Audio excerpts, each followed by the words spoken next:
Hello everybody, welcome back. Here we are. It's time to do another video. Today we are going to be looking at a diecast that I don't remember if I ever said I was going to make a video about this particular car, but it is the 24 Hours of Le Mans Garage 56 Hendrick Motorsports NASCAR. It's the NASCAR from the 2023 24 Hours of Le Mans. This diecast has been pretty much in a year in the making. I didn't actually think they were ever going to make this car because I thought Lionel kind of had NASCAR all tied up. I didn't think any other company could make a NASCAR type diecast. This is Top Speed. I have no idea what this brand is. I've never heard of this brand before. I don't know if they make sports car diecasts, other, type of sports car diecasts or whatever. Certainly from the land of Formula One. I've never heard of them before. I don't know if it's secretly some Lionel-owned company. I combined company and subsidiary. I don't know if it's some Lionel-owned company or whatever. But yeah, I've never heard of this brand. It doesn't say Lionel though, so I have no idea. Now, originally, this video, I was going to open up this box, I was going to look at this car, and then we were going to take a slight detour afterwards, and we were going to talk about NASCAR diecasts just in general, because I don't have a lot of opportunity to talk about these things. I think the consensus is pretty even among the internet, is that NASCAR diecasts are just not that good anymore. I don't really know what's to blame. A lot of people blame Lionel because they're the only company that can make diecasts. A lot of people kind of talk about how NASCAR is just not as popular anymore. There's not as much money in it. So in general, the quality has kind of gone down, but the price has still gone up. I think the true problem lies somewhere in between. Lionel's got the kind of monopoly over them, but also there are less people in, NASCAR. That was originally what I was going to talk about more. And, I even brought out some of the older diecasts I have. This is, a 24, Jeff Gordon, 24. It's from 2008. This is an Elite right here, Dale Jr., also from 2008. And it's got, the tethers. And we were just going to talk about all this really cool stuff. And I was going to bring this puppy out right here. This Casey Mears. This is one of my favorite cars, and the reason I like this one so much is because it's from 2014. It's a long time ago now, but it's got all the features. It's got suspension. It's got all this great stuff to it. And in 2014, this was the standard ARC. This was the stock standard. This was like the bare bones diecast, and it had all these features. And now the ARCs, they're just kind of cheap. This is super light.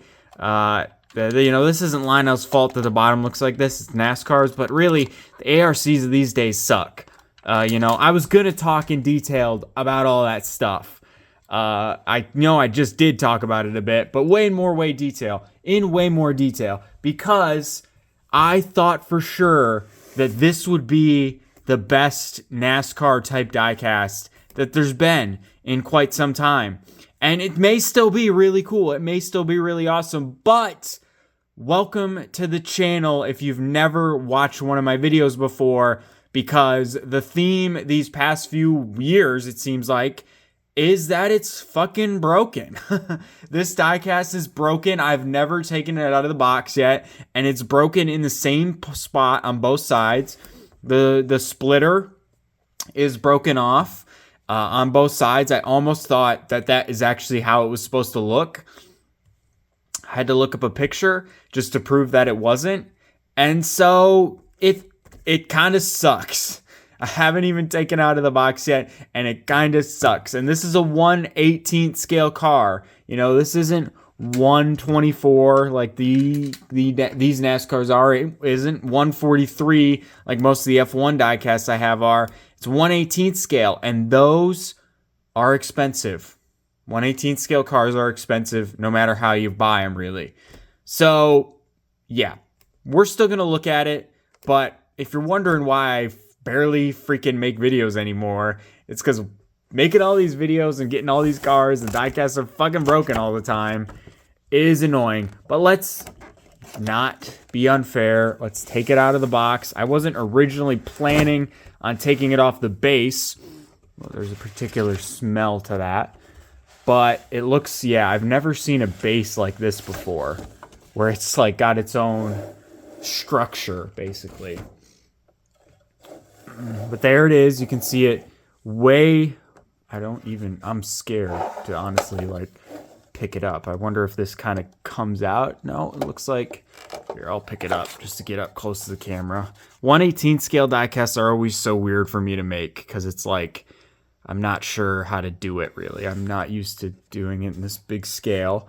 So look at that, too. The piece is... I don't even see the piece. Sorry, I'm looking under it. I know it wasn't on camera. But where's the piece there? I'm afraid to even... I have to be so careful with this now. Because...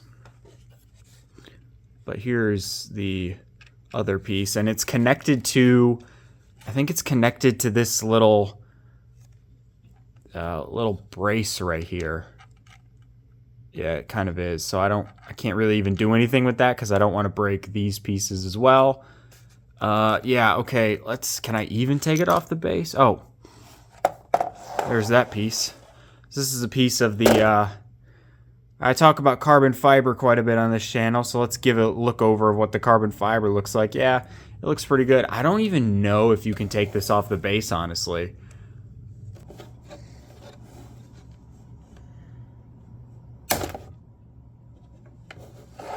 Oh, fuck. I think that's how you do it? Ugh. Am I even supposed to be doing this? What a load of fucking shit. Is this fucking... What is this? What is this freaking base it's on? This is so stupid. Jesus. Okay, I'm not sure if I'm going to keep in all of the...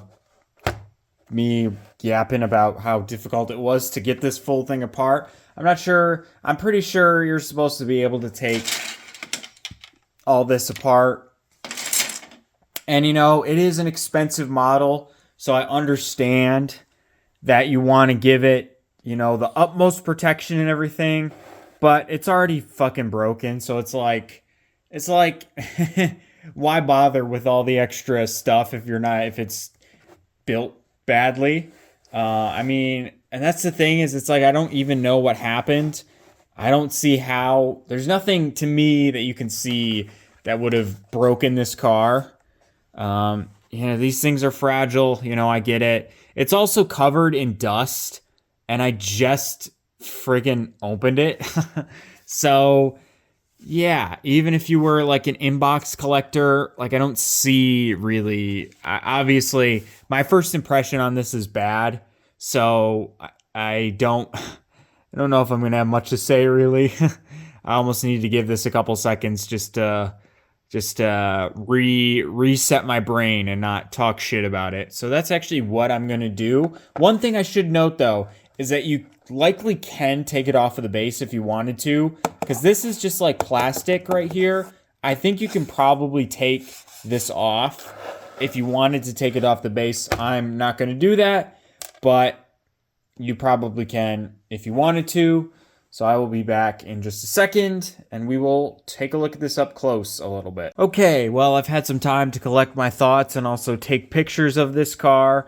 So now we can actually go on to the proper review. And I will say, with an exception to the part that's broken, and that's a big exception, I don't think I can really take that fully off the cards, you know, but with that exception, this is a really, really good model car. There's a lot of incredible kind of detail on it. I've got some pictures too, but I'll show you just up close as well. You know, the grille on this car, it looks authentic. You know, it's not just a sticker. There's some depth. There's some detail to that, as if it were an actual car grille.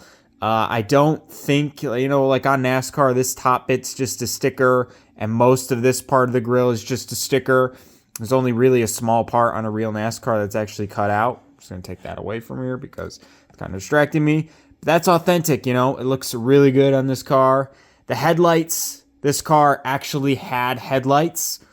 And so the details on there, it almost looks like there could be LEDs in there and you could actually light this thing up. Of course you can't, but the detail really, really good on the headlights. And, it's got mirrors, the tires look good, the fuel pump, all that stuff. It does actually look really, really good on this diecast. The interior, there's not really a whole lot of detail on the interior. It's kind of like what you can see is what you get.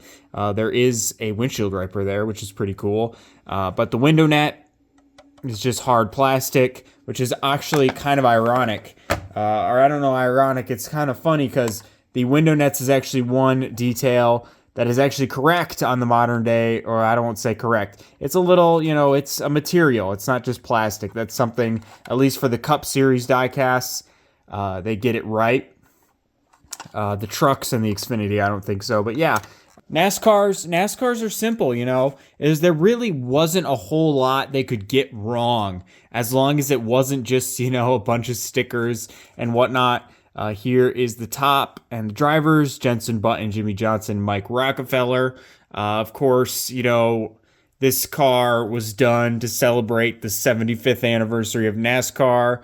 I'm pretty sure NASCAR funded pretty much this whole thing. I don't know. There aren't a lot of sponsors on this car. That's kind of what I was surprised about. Like Goodyear, Chevy, that's kind of it. And NASCAR, Hendrick Motorsports, but it's like, I think NASCAR foot the bill on most of this, which is crazy that it really only raced one time. It only raced in the 24 Hours of Le Mans. In 2023. It would have been cool to see this at like the 24 Hours of Daytona or maybe another sports car race, but nope, one and done. And then it went into the collection. And there are actually two of these cars, real cars. One actually raced, and I think one was probably the backup, and it never actually raced. So this is a very, very, very nice car. I think it would have been almost more difficult for them to get it wrong. All the details that should be there are there, and it does look super nice. I think there is a weathered, like a raced version of this car that you can get with all like the grime and whatnot. But obviously this is not that one. This car, by the way, finished, I think, 39th in the 24 Hours of Le Mans. It had a mechanical issue. Partway through the race, it did finish. They did get it back on track, and it was fast from what I remember, at least faster than GT Am. I don't remember what class this car stacked up against. It wasn't really technically in a class, but it was a decently fast car, and it would have definitely finished a lot better than it did had it not had that mechanical issue. For those that want a size comparison, 1/18 scale. This is a 1/24 scale NASCAR. It's quite a bit smaller than that. Hold it up kind of right next to it. So, yeah, it's quite a bit bigger than a traditional NASCAR diecast. The wheels definitely don't move on this car. Obviously, I'm not taking it off the base, but I can just tell that they don't move. That's kind of the way it goes with sports car diecasts and F1 and some of these really high tier models. The wheels don't move because they aren't supposed to be toys. And yeah, that would really, but overall, it's a bummer because the fact that it's broken is really kind of the killer for me. A lot of times, I say it's broken with the F1 diecast. I say it's broken, but it's not really going to matter. It's just going to sit on a shelf the whole time. But usually when I do that with F1 diecast, it's because the reason it's broken, but it's not visible to the eye really.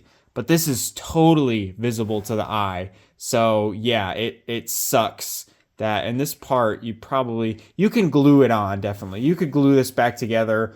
And I always get comments when I get these broken cars. They're like, hey, you just glue it back together. And you know what? You're right.